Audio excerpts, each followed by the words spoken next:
So the two people that we've got to talk to you are Hannah Yoken from the University of Glasgow and Nathan Hood from the University of Edinburgh. And I'm going to ask them both just to do a bit more of an introduction about themselves. So Hannah and Nathan, just to say a bit about, who you are, what your PhD topic was, and what stage you're at now. So Hannah, shall I hand over to you first? Tell us. Sure, thanks. So my name is Hannah Yoken, and I have submitted my thesis. I don't have a diary in front of me, but probably about 3 weeks ago at the beginning of the month. So I'm very freshly out of the process. I'm based at the Centre for Gender History and the History Department at the University of Glasgow, and my research was on the transnational development of feminist activism in the Nordic countries from the 1960s to the 1990s. So despite being located in history, I consider myself somewhere in the borderlands, interdisciplinary borderlands between history and sociology and political science. And now that I've submitted, I'm waiting for my viva, but also at the moment this semester teaching part-time in the history department, and next semester I'm taking on a full-time role as a learning, teaching, and scholarship track lecturer at the university. And after that, who knows, we'll see. I'm currently in the process of applying for some postdoctoral positions around the world. That's me. Great, thank you very much, Hannah. And Nathan, a bit of an introduction to you, please. Hi, I'm Nathan, and I'm based at the University of Edinburgh. I passed my thesis, my PhD in August, and I've started a postdoc just now at the University of Edinburgh in the School of Divinity. And my research primarily focuses on emotion in Scottish Christianity in the 16th and 17th centuries. Usually our stereotype is of someone who's a bit dour or depressed or despairing when it comes to Presbyterianism in Scotland. And my thesis was really exploring whether that's true or not. It's with some surprising results. At the moment, I've kind of extending that with my postdoc into looking at how Scottish Christians used music to stimulate their emotions during that period as well. Mm-hmm. That's great. Thank you very much, Nathan. Fantastic. And two, really quite diverse topics historically as well. And I think that might have kind of informed some of what happened in terms of some of the advantages that you took, opportunities that you took from SGSAH. But we'll talk about that in just a moment. But I was going to ask you, first of all, if you could just say a little bit first. So on the positive side, what have been some of the highlights of your PhD journey? Let's call it. Happy for either of you to go in either order. We don't always have to go. Hannah, then Nathan. Who wants to jump in and talk about highlights? I'll go first. Do you want to start? Yeah. I'll go first. Great. So the first thing that I thought of was actually the friends that I made along the way. I know that sounds really cringy, but actually it's a real highlight because in my PhD program, there was people who would never have met outside of that, from America, from South Africa, from China, and they've become really close friends. And we would often work together or plan ways that we could schedule our working together so that we could break out from our work schedules with each other and thus have some really good contact time. And that was really helpful getting through the PhD process, just having that support. So that they were a big factor. I'd say that was a definite highlight. I think passing also was a real highlight, surprisingly. But really feeling that I had managed to achieve something, discover something new. I think that was a highlight too, more generally. Great. And I guess, did you only feel like that, I guess, at the end when she'd submitted the thesis, or was that something that you were kind of able to realize as you went along, Nathan? Yeah, definitely as I went along. So, when you reach a new finding, when you discover something new for the first time, you think, oh, that's going to make a big difference. That's something special I can include in my work, or maybe something like completing a chapter, feeling that sense of achievement. I've got that done. I've submitted that to my supervisor. That sort of thing. Those were good moments for sure. Great, thank you. And Hannah, for you, what were some of the highlights as you went along with your PhD? So I would absolutely agree that the people you meet along the way and the friendships, the really meaningful friendships we all foster are really, really important, and also a way to get through this, because at times it will be stressful. I don't think there's any denying that. And not just friendships, but I'd also say the colleagues you meet along the way, the people you get to work together with, that's really been a highlight. And for me personally, I traveled a lot.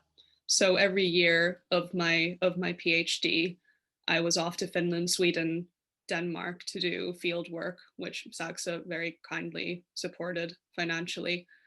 So the friendships I made there, the professional links I made there, in a sense, you could almost say that I kind of did my PhD in Scotland, but also became a member of the research community in Finland and Sweden.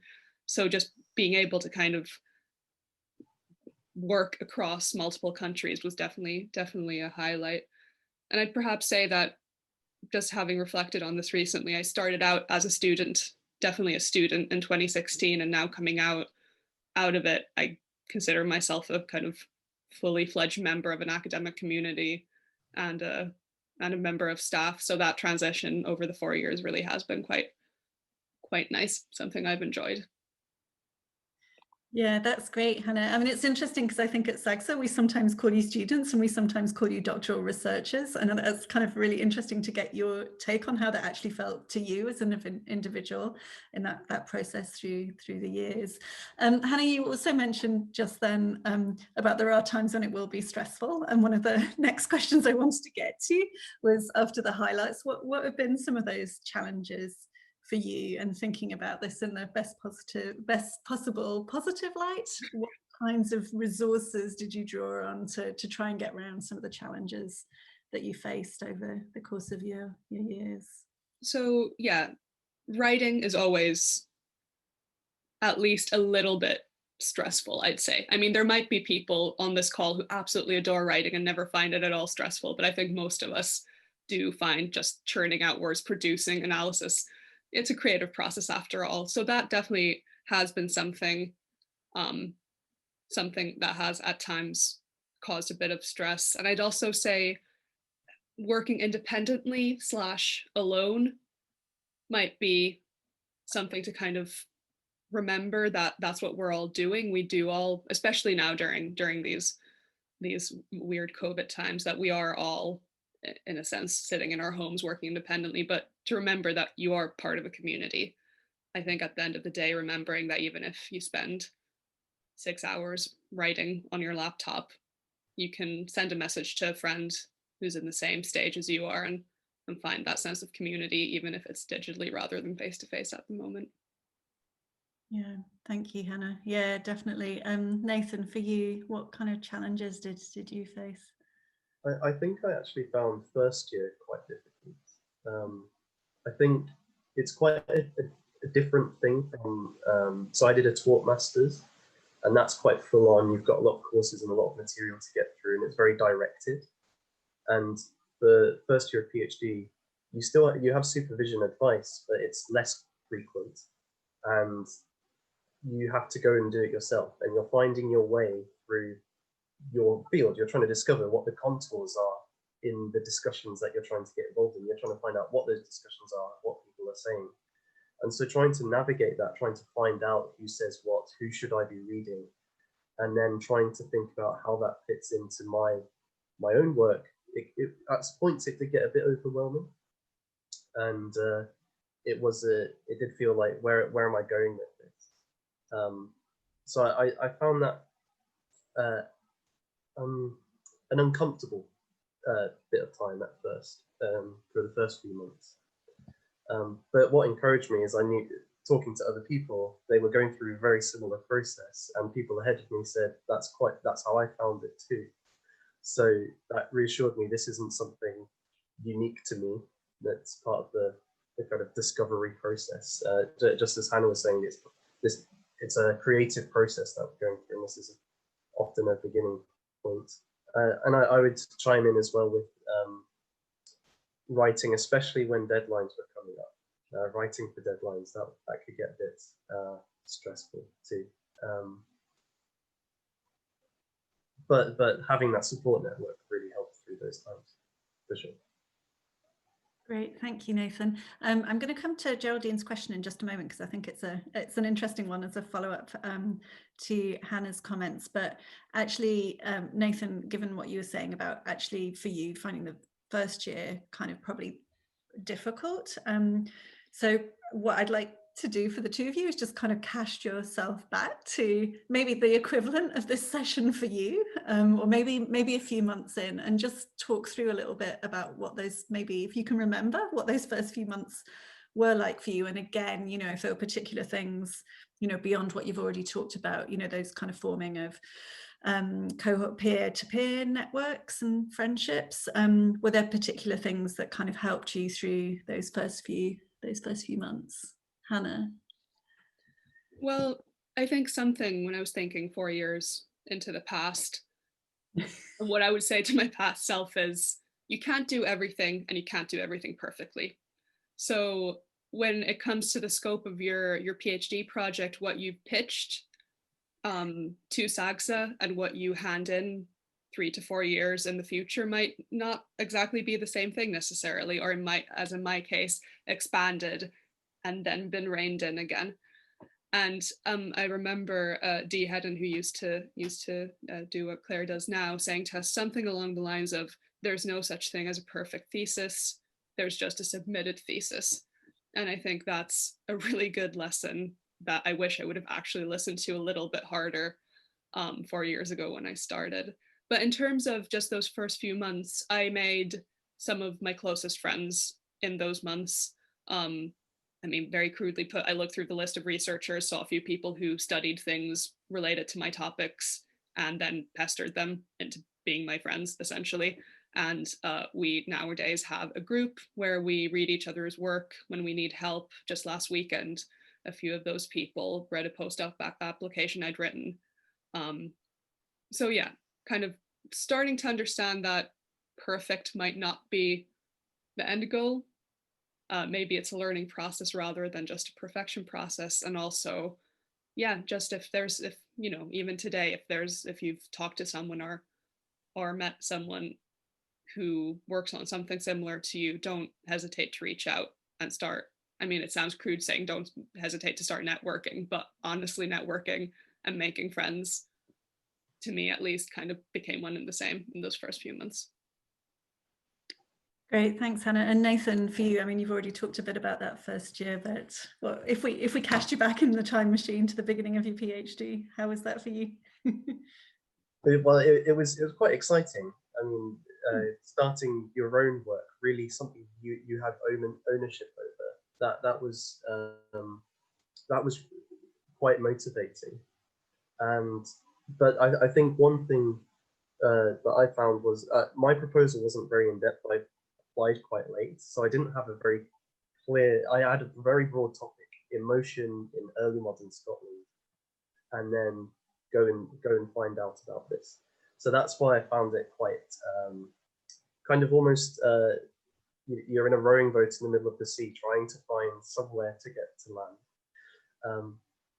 But over time and through Hannah spoke about like networking and talking to people, and certainly through conversations not only with friends but supervisors and colleagues in the School of Divinity, and just attending lectures and seminars and all the great opportunities that are available in universities and through SGSAH and all these sorts of things, I started getting more of a sense of the direction. So I'd probably say by Christmas I felt a bit more confident about doing it.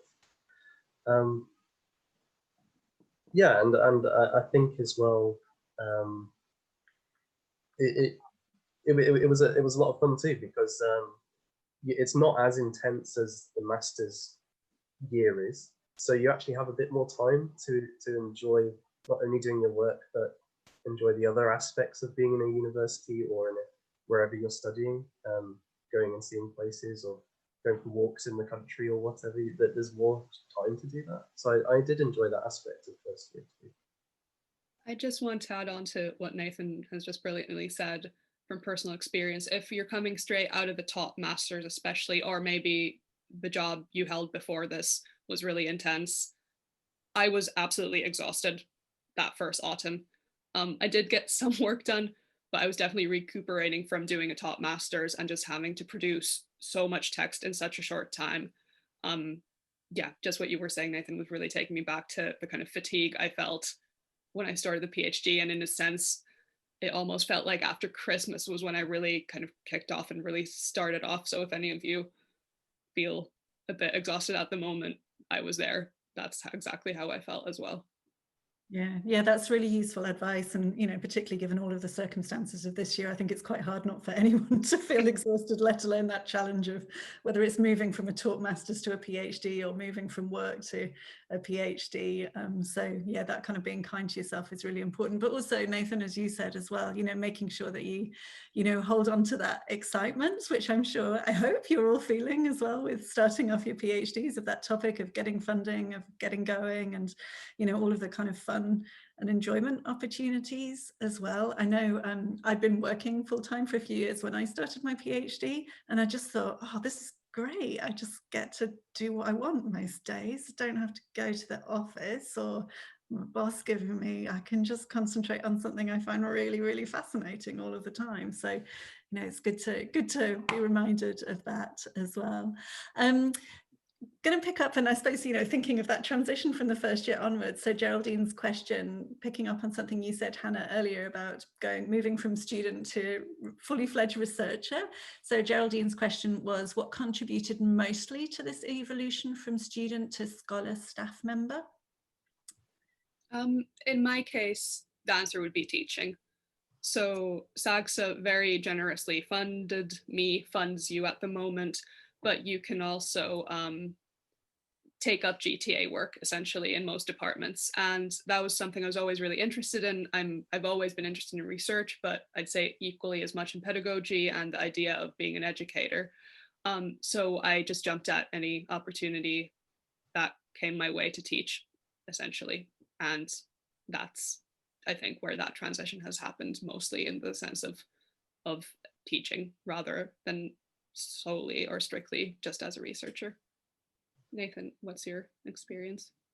I would actually, for me, it's the research side, which for me, that's been the biggest change. I think over the 3 years, I should say someone gave me some really good advice at the beginning that a PhD isn't your magnum opus. It's really, it's training you to be able to be an academic colleague or something else.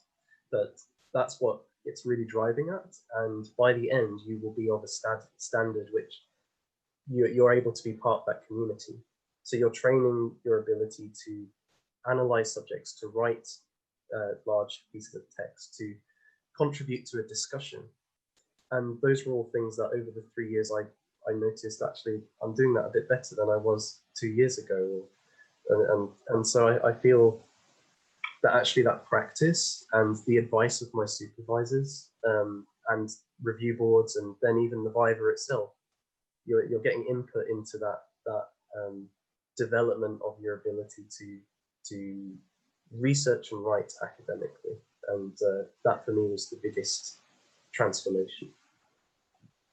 Yeah, great. Thanks, Nathan. That's really interesting that it's kind of come from those two different directions. Yeah, that's great. Picking up on Kate's question in the chat, and I think this probably relates to the way in which both of your topics are very interdisciplinary. So Kate said, did you find it challenging breaking through disciplinary boundaries? Any tips? And I assume this is because this is an issue or a question for Kate. So breaking through disciplinary boundaries. Any thoughts on that? I mean, one of the perhaps quote unquote easiest ways is to make sure that you're attending research seminars and alerting whatever those other disciplines are that you're interested in of your presence within your university, or more broadly. Yeah, exactly. So modern language, IR, and law, I think a place to start is just to go along and become part of that research community as well. So for example, I sat in on a few a few seminars in sociology over the course of the years, and I have colleagues and friends in feminist media studies, so through them I can kind of tap into what's going on beyond strictly history. I think in my case, it really has just been a case of putting yourself out there and letting people know that you exist and showing interest. Yeah, I'd chime in with that. I think being in situations where you can network with people who are in different disciplines, often then you find that actually information flow goes between you all. And they may send you an article if you ask about a certain subject, and then you discover an idea, and then you can apply it in your field. I guess I would also say as well that you can often, even within your own discipline, to take history, and I would come under history too. It's very different from what Hannah's doing, but I could potentially read something Hannah's written and think, oh, that's actually a good idea. I'll apply something similar to my area. And so I've done a bit of interdisciplinary there, but it didn't take like going outside of history even. So even within your own field, you might find something slightly different actually can be quite helpful. And that's one way of getting originality into your work, is taking an idea that's in a different field or a close enough field that it's different to your own topic, and then using it in your own research or in your specific area. Great, thanks very much. I hope that gave you some good tips, Kate, there. I wanted to ask you both, I mean, Hannah, you'd already referred to this about opportunities, SGSAH opportunities, particularly that you'd drawn on, and I know you both took advantage of the funding that's available to you, and we're going to tell everybody a bit more about some of those funding streams immediately after this. But could you tell us a bit more about, in addition to the studentship funding, what else that you did, that you drew down on from SGSAH? Sure. I got two bits of funding. One was to take a Latin course, and it had to be a very specific theological Latin, because the texts I was reading were mainly that, and there was only one that I could access, and so getting that SGSAH money was really, really helpful for that. And then the other was for paleography, Scottish paleography, so early modern handwriting, and a lot of my research is reading texts written in that hand. So it made a huge difference to taking to being able to complete the thesis. And just to say on other benefits, something that I think often gets overlooked, but I found really beneficial, was the summer school that SGSAH runs. The workshops were just fantastic. So I'd throw that in with the support. Yeah. That's great, thank you. I just mentioned the summer school just before we had you, so that's good to have that affirmation. Thanks very much, Nathan. Hannah, how about you? What did you take advantage of? So I noticed Lindsay's gone offline. I'm sure she could confirm or corroborate that I really did make as much use of the extra funding SGSAH offers as maybe humanly possible. So I spent a couple of weeks in Finland and Sweden in my first year, a couple of weeks, maybe verging on a month, in Sweden and Finland, I believe, in my second year. And then I was a visiting doctoral researcher at the University of Stockholm in the fall of my third year. Combined that with a research trip to Denmark. And also while I was in Sweden, I did a language course, which SGSAH funded. So because my research required archival research work in Finland, Sweden, and Denmark, I physically needed to make my way over there. So the funding that helped me cover travel and living expenses was absolutely amazing. And also, like Nathan, being able to take a course, language skills course, was really, really useful. And also I did make use of AHRC funding through my university to cover conference trip costs. That's not necessarily directly related to SGSAH, but as SGSAH and AHRC work together, I believe those two are linked. So yeah, I could not have done my PhD or any of my research without all that extra help. Great, thank you. And the money is definitely there for you to make applications for and use, so no need to be apologetic about it at all, Hannah. That's Yeah. And I suppose I should add, there's definitely been a time or two where I'd come up with a very overly sensible budget, and Lindsay or someone else sent it back to me saying, Hannah, ask for a little bit more money. This seems like you're going to be sitting on some really uncomfortable buses rather than taking sensible trains. Don't be silly. So yeah, the money, at least when I was a SGSAH-funded student, is there. Great, thank you. This is probably a connected question from Geraldine in the chat. The opportunities to get your research away from your desk and somehow into the world. So I guess this could be about knowledge exchange and impact, as well as actually you physically going to another country or whatever it might be. Did they come from SGSAH or from your university? Do you have any responses to that? I suppose I would say a bit of both. In terms of international knowledge exchange, that really, in my case, did come about from me going to conferences, which the AHRC covered through my university, then making contacts at those conferences, meeting academics who were willing to take me on under their wing as my external supervisors abroad, and then SGSAH funding that. But so it's really kind of a mixture of both, plus quite a lot of your own initiative going into it as well. Yeah. I'd say, but Nathan, you might have a different view. Well, I'm going to add in a third option, which is non-higher education institutions. I had a lot of contact with local churches, given my research deals with kind of the history of the church in Scotland, and that was one way I was able to share my research outside of the academic sphere. And certainly that's something that SGSAH encourages, and there's lots of opportunities to work with non-higher education institutions through SGSAH. But certainly the university also gave me opportunities too.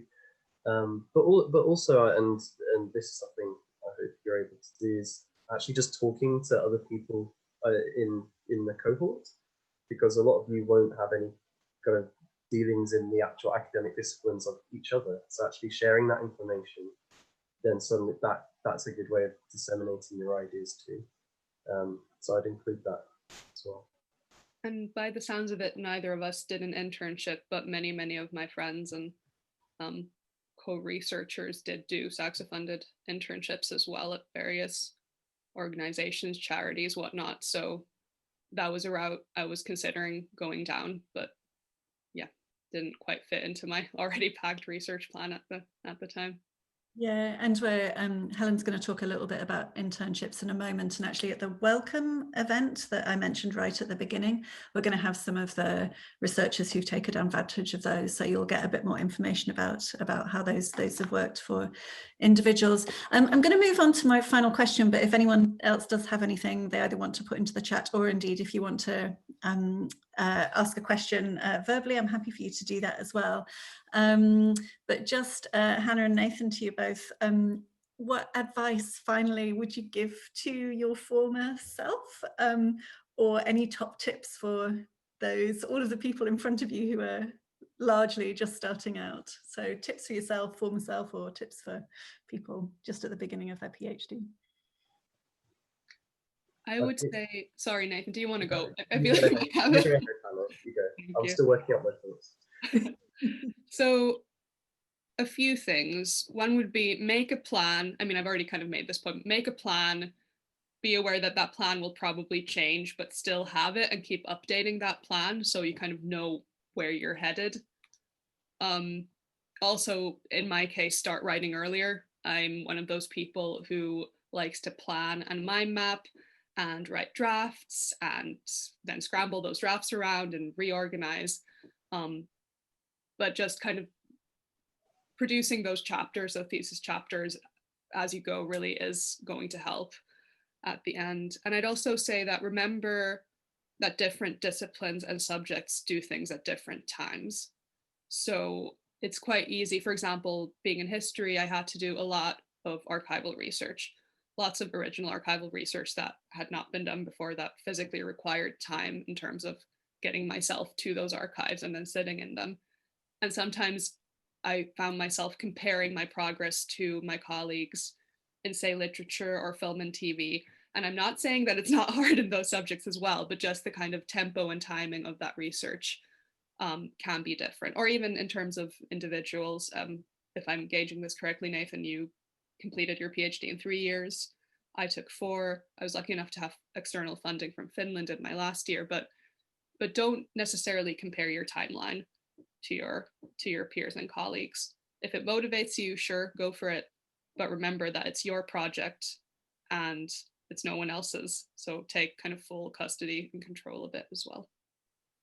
Great. That's great advice, Hannah. Thank you. Nathan? Just a couple of bits of advice. The first is embrace and enjoy it. You're getting to do something really special, really great, and something really worthwhile, and it's worth doing. You're making a positive contribution to your community and to society.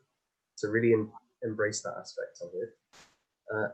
Something that Hannah said earlier, I would add in is don't try and aim for perfection, and especially when you're trying to first start writing, because I found that I would be trying to get every sentence right, and it was giving me a lot of writer's block. Whereas actually, over time, I learned actually just write your ideas down, get them on the page, and that made a big difference to my process. And then thirdly, really embrace and enjoy editing. And that sounds like a really strange thing to say, because it can be a bit of a chore. But I was quite inspired actually by something George Lucas once said about when he made Star Wars. He said the magic happens in the editing room. When you're filming the movie, you're making resources. You're essentially cutting down trees to make lumber. But when you're in the editing room, you're actually creating something which then an audience is going to engage with. And that's kind of like a PhD. Your writing initially is making those resources, which then you're going to put together in a creative way to make something really special. So I just encourage you to not see it as a chore, but actually something creative and enjoyable in its own right. That's fantastic, Nathan. Thank you. I'll take that as advice myself as well. I think that's not just for people at early stages of research careers. I think that works for all of us. And I can see, yeah, Enrico saying, great quote, agreed, fantastic. So thank you. I can see as well within the chat, and you'll hopefully be able to see this, Hannah and Nathan, as well, that people have really appreciated what you have been saying today and found it very reassuring and kind of very helpful as well. So thank you so much to both of you. It's always fantastic to see SGSAH-funded researchers, I suppose, at the end of the SGSAH journey, but we're always going to, kind of keep you coming back and feeding back to us, and it's fantastic to have you both to do that. So congratulations to you both. Thank you once again. That was really fantastic to have you here.